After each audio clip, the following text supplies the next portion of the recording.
Hello student, welcome to my YouTube Pilu education study channel पर आपका स्वागत है। बहुत से बच्चों ने पर्सनली कॉल करके बताया था, सर जी हिंदी में अगर विकल्प सवाल हमसे नहीं आए तो उन्हें किस तरीके से हल करना है, उनकी कोई ट्रिक हो तो बताओ। तो बच्चों ये उन्हीं के लिए ये ट्रिक है, ख़ास तौर से उनके लिए जिन्होंने कोई तैयारी नहीं की है और जिनको विकल्प सवाल करने नहीं आते हैं। क्योंकि जो बच्चे तैयारी कर रहे हैं और हाई स्कूल में हैं वो तैयारी कर रहे होंगे, और ऐसा तो नहीं है कि वो 20 में से 10 या 15 नहीं करें। ये वीडियो खासकर उन लोगों के लिए है जो बहुविकल्पीय सवाल 20 में से ज़्यादा 5 या 6 करते हैं और बाकी नहीं आते हैं।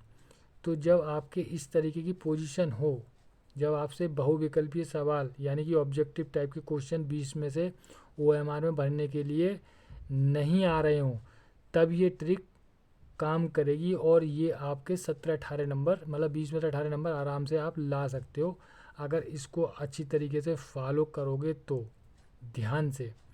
तो बच्चों, जिन लोगों ने अभी तक तैयारी अगर नहीं की है तो वो इस वीडियो को अच्छी तरीके से देखें, और जिन लोगों की अच्छी तैयारी अच्छी है वो भी एक और अच्छी तरीके से देखें, जिससे कि उनके भी 20 में से 20 नंबर पूरे आ सकते हैं। क्योंकि उनकी तो तैयारी है तो उनके तो 20 में से 20 आ सकते हैं।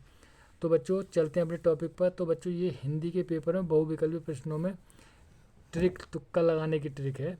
22 फरवरी हिंदी 10th और 12th, यानी 10th और 12th दोनों ही क्लासों में 22 फरवरी को पेपर है।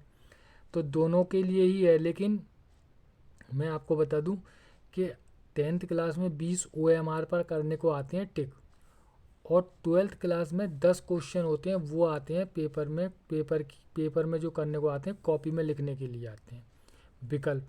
तो उनके लिए भी समझना है, और ख़ास तौर से हाई स्कूल वालों के लिए। तो बच्चों, ये ऑब्जेक्टिव प्रश्नों में बस ये 5 ट्रिक हैं, यानी 5 पॉइंट हैं, इनको सही तरीके से लगा देना, 100% सही होगा आपका क्वेश्चन। तो ऑब्जेक्टिव बहुविकल्पी क्वेश्चन करते समय निम्नलिखित पॉइंटों को ध्यान में रखना है, यानी निम्नलिखित बातों को, तो आपके 20 में से 20 नंबर बिल्कुल सही हो जाएंगे। तो मैं बच्चों आपको हाई स्कूल 10th का पेपर दिखा दूँ। ये है बच्चों हाई स्कूल 10th का पेपर। ये बहुविकल्पीय प्रश्न आते हैं खंडा, जैसे कि मान लीजिए पंडित प्रताप नारायण मिश्र के लेखक हैं कौन? भारतेंदु युग। तो ये पहले क्वेश्चन का बी आंसर हो गया। तो हमको बी क्वेश्चन जो है OMR शीट में पहले क्वेश्चन में जाके बी गोला कर देना है इस तरीके से, ये आपको OMR में करने को आएगा।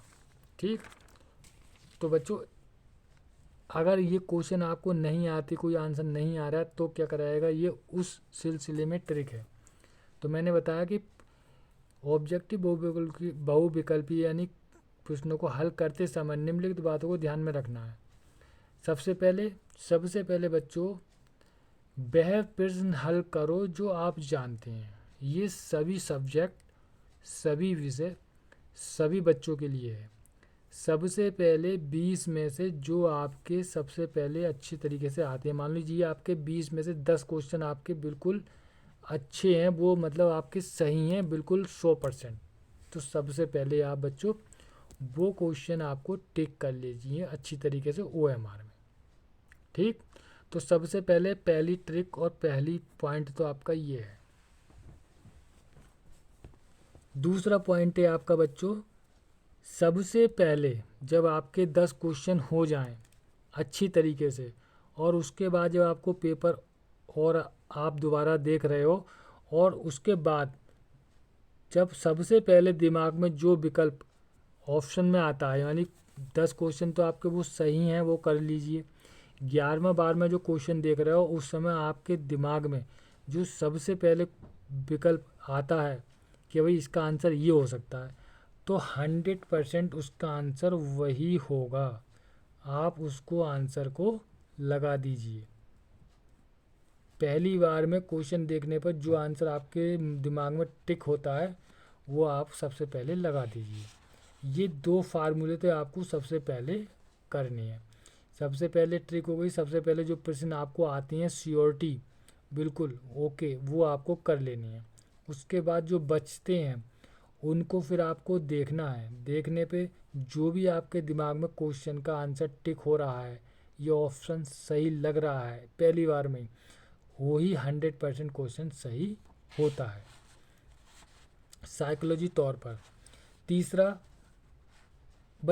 जो ट्रिक और पॉइंट है वो है आंसर ऑप्शन विकल्प में उपयुक्त दोनों। कोई कोई सवाल ऐसा आ जाता है जिसके कि कह देता है 4 ऑप्शन होते हैं, चारों ऑप्शन में एक कह देता है उपयुक्त दोनों। तो ऐसा सवाल जब आए तो उसका आंसर हमेशा उपयुक्त दोनों वाला होगा, या उसमें लिखा होगा ए और बी सही है, तो ए और बी वाला सवाल सही होगा। ये बहुत कम आता है लेकिन फिर भी ये भी इसी के अंतर्गत ट्रिक में आता है। तो आपके ये 3 पॉइंट हो गए। चौथे और 5वें पॉइंट आपको बहुत ही ध्यानपूर्वक रखने हैं बच्चों, यही बहुत मोस्ट इम्पोर्टेंट है। कोई भी ऑप्शन लगाकर, कोई भी ऑप्शन जो है, कोई भी विकल्प, मान लीजिए ये है, इसका मान लीजिए पहले का जो है पहला क्वेश्चन सही हो गया, दूसरे का भी पहला सही हो गया, तीसरे का भी पहला सही हो गया, ठीक, और चौथे का पहला, तो ये नहीं होगा, ठीक। मतलब लगातार कोई भी 4 बार क्वेश्चन रिपीट नहीं होगा। ये मान लीजिए पहला क्वेश्चन है उसका आंसर बी है, दूसरा क्वेश्चन है उसका आंसर बी है, तीसरा क्वेश्चन है उसका आंसर बी है, चौथा जो क्वेश्चन होगा उसका आंसर बी नहीं होगा। क्वेश्चन केवल 3 बार ही, एक ऑप्शन 3 बार ही आएगा, क्योंकि 20 सवाल हैं तो 3 बार ही आएगा, और 4 बार नहीं आएगा। चौथी बार जो आएगा वो दूसरा ही कोई आएगा, या तो आएगा सी, या आएगा डी, या आएगा ए। तो इस बात का ध्यान रखना है। बहुत से बच्चे क्या करते हैं कि एक तरफ से बी मार देते हैं, सी मार देते हैं, तो वो गलत है। मान लीजिए आपने जो 10 सवाल करे थे उनमें आपके लास्ट में 10 नंबर तक आपका बी आया था, तो 11वां जो क्वेश्चन होगा तो 11वें का आंसर आपका बी नहीं होगा। बी तो होगा ही नहीं, बचा ए, सी और डी, उन तीनों में से होगा। तो बच्चों ये चौथी ट्रिक ये हो गई। 5वीं ट्रिक बच्चों आपकी बहुत ही मोस्ट इम्पोर्टेंट है कि भाई ए बी सी डी विकल्प के अनुसार शेष ऑब्जेक्टिव प्रश्नों को हल करना। बच्चों मान लीजिए ए बी सी डी, मान लीजिए आपने जो है 14 क्वेश्चन हल कर लिए 20 में से।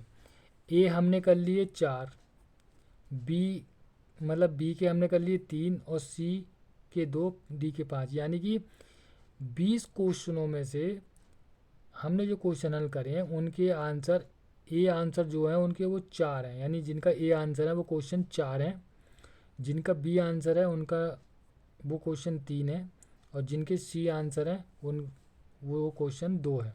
इस तरीके से जिनके आंसर डी हैं वो 5 हैं। तो हमने क्वेश्चन कितने हल कर लिए, 4, 5 और 5 10, 14 क्वेश्चन हमने हल कर लिए। 14 क्वेश्चनों के ये ए बी सी डी हैं, और ये हमको मालूम पड़ गया कि भाई ए हमारा 4 क्वेश्चन हो गए, बी 3, सी 2, डी 5, तो यानी कि बचे कितने, 6। तो सबसे पहले आप ये लगा लीजिए कि ए हमारे, ए ऑप्शन जिनका आया वो क्वेश्चन कितने हो गए, 4 सबसे ज़्यादा। बी जिनका ऑप्शन है वो क्वेश्चन कितने हैं, 3। सी जो ऑप्शन है उनके क्वेश्चन कितने हैं, 2, और डी ऑप्शन जिनका है उनके क्वेश्चन कितने हैं, 5। तो बच्चों ये देखना है आपको कि सबसे कम कौन है। सबसे कम जो हमारे सी है, सी के कम लगे हैं। मान लीजिए 20 क्वेश्चन है, तो अगर 5 भी मानते हैं तो 5 चौक 20, 5 के हिसाब से तो होने चाहिए नहीं, और ये सी है 2, बाकी तो लग चुके हैं। तो या तो आप बी लगाइए 6 जो लास्ट बचे हैं, जो कि शेष 6 बचे हैं, या तो आप उसमें सी लगाइए। वैसे 100% तो सी ही लगाना चाहिए, क्योंकि सी हमारा 2 है। अगर हम सी लगाएंगे तो 6 में से हमारे 3 100% सही होने की गारंटी होगी, क्योंकि 6 में से 3 तो होने हैं, क्योंकि सी के 2 हैं, 3 और रह गए हैं अभी, 5 सी के 5 हैं। तो इस तरीके से आपके जो है सी का ऑप्शन 6 लगा देने चाहिए, बाकी को सबको सी लगा देने चाहिए। उसमें से आपके 3 क्वेश्चन 100% सही होंगे। तो आपका स्कोर हो जाएगा 14 और 3 17, इस तरीके से। और अगर आप छोड़ के आओगे या ऐसी उठपटांग लगा के आओगे, उससे आपका कुछ भी निष्कर्ष नहीं निकलेगा। लेकिन इस तरीके से करके आओगे तो आपके 3 क्वेश्चन 100% सही बैठेंगे। भाई कोई कोई बच्चा 12 कर आता है तो उसके 8 बचे, 8 नहीं आ रहे हैं। कोई कोई बच्चा 10 कर आता है उसके 10 बचे, तो उसे पता नहीं चल रही है 10 का आंसर क्या है। उस जगह पर हम ये ट्रिक फॉलो करते हैं। ठीक, तो ये बच्चों आपकी 5 ट्रिक थी हाई स्कूल में। वैसे ट्रिक है तो बहुत है, केवल आपके 20 क्वेश्चन वगैरह आते हैं उनके लिए 5 ट्रिक बहुत ही मोस्ट इम्पोर्टेंट है। ख़ास तौर से ये 5वीं और ये चौथा पॉइंट। ठीक, तो इस तरीके से आपकी बच्चों की 5 ट्रिक हो गई। और ये बच्चे क्लास 10th OMR सीट पर आते हैं 20 क्वेश्चन, 20 मार्क्स के होते हैं। और क्लास 12th के जो आते हैं वो बोर्ड एग्ज़ाम कॉपी में लिखने के लिए आते हैं। तो वो किस तरीके से लिखे जाते हैं, वो बच्चों इस तरीके से लिखे जाते हैं। प्रश्न संख्या लिखेंगे हम कॉपी में, मान लीजिए बिल्कुल कॉपी है तो कॉपी में इस तरीके से आपको लिखना है।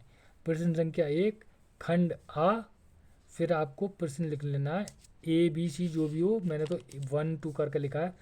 तो आपको प्रश्न लिखना है सुख सागर के लेखक हैं, तो आपका विकल्प जो है बी सही है, जिसमें कि मुंशी सदासुख लाल जी हैं। तो आपको लिखना है विकल्प बी मुंशी सदासुख लाल, ये आपका आंसर हो गया। तो ये इंटर वालों को करना है इस तरीके से कॉपी में ऑब्जेक्टिव बहुविकल्पी क्वेश्चनों को, क्योंकि इंटर में भी 10 ऑब्जेक्टिव आते हैं, 5 गद्यांश विकास से और 5 पद्यांश विकास से। तो इसी तरीके से आपको ये जो है इंटर वालों को इस तरीके से करना है। और जो हाई स्कूल वाले हैं उनको OMR पे करना है, वो मैंने आपको बता दिया। यानी पहले क्वेश्चन का बी है तो बी इसका आंसर हो गया, दूसरे का सी है तो सी इसका आंसर हो गया, इस तरीके से। और जो नहीं आएंगे उनके लिए मैंने आपको ट्रिक बताई दी है कि क्या करना है आपको। तो बच्चों इसको आप 2 या 3 बार रिपीट करके आजमा के प्रैक्टिस करके देख लेना, 1-2 प्रैक्टिस सेट में, तो आपको जो है पता चल जाएगा कि ये कहाँ तक सही है। वैसे तो ये 100% काम करती है, लेकिन कहीं कहीं पर ये, लेकिन श्योरिटी ये जो है, जो अगर 20 में से आपके 12 या 14 सही होते हैं तो उसमें बिल्कुल 99% काम करती है। तो बच्चों और वैसे भी इसकी ज़रूरत नहीं पड़े, क्योंकि आप लोग मेहनती लोग हैं, आपने अच्छी तरीके से तैयारी करी होगी। और मैं एक बात और बताऊं, आप पेपर से पहले, हिंदी पेपर से पहले आप PYQ यानी प्रीवियस ईयर यानी पिछले साल के क्वेश्चन पेपर जो बोर्ड एग्जाम में 7 सेट जो आते हैं, उन 7 सेटों के 20-20 क्वेश्चन को आप 100% देख के जाइए।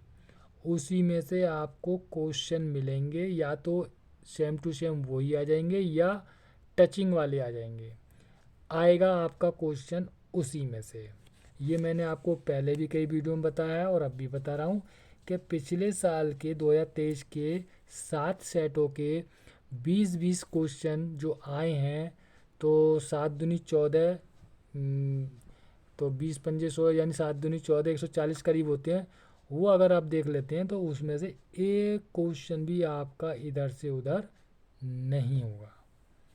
तो बच्चों इसको अच्छी तरीके से देख लेना, और पेपर में कुछ भी चीज़ छोड़ के नहीं आना है, छोड़ने से कुछ फ़ायदा नहीं है, आपको ट्रिक लगानी है। तो ठीक है बच्चों, मिलते हैं इसी तरीके की एक अगले इम्पोर्टेंट वीडियो में।